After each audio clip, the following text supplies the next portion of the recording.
এই মুহূর্তে ক্রান্তিকাল বলবো না, এমন একটা সময় বলবো যে সময় বাঙালি বা বাংলা শিকড়ে ফিরছে, যে সময়ে বাংলা বা বাঙালি যে শব্দবন্ধটাকে অচ্ছুত ভাবানো হতো সৌজন্য 34 বছরের বাম আমল, কিছুটা কংগ্রেসি এবং কিছুটা তৃণমূল শাসন, যে বাংলায় একটা সময় বন্দে মাতরম রচনা হয়েছিল, যে বাংলা থেকে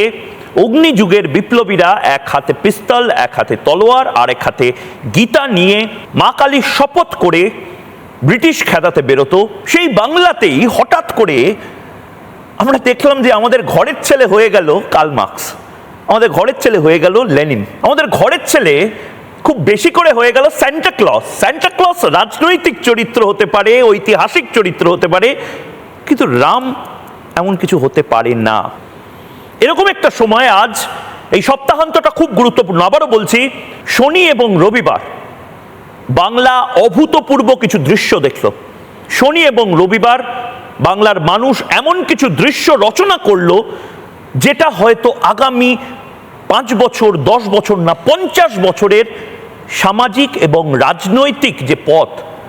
বাংলা কোন পথে হাঁটবে সেটা স্থির করে দিল, এবং যেটা হয়তো বামপন্থীদের কফিনে, রাজনৈতিক কফিনে আরেকটা পেরেক পুঁতল।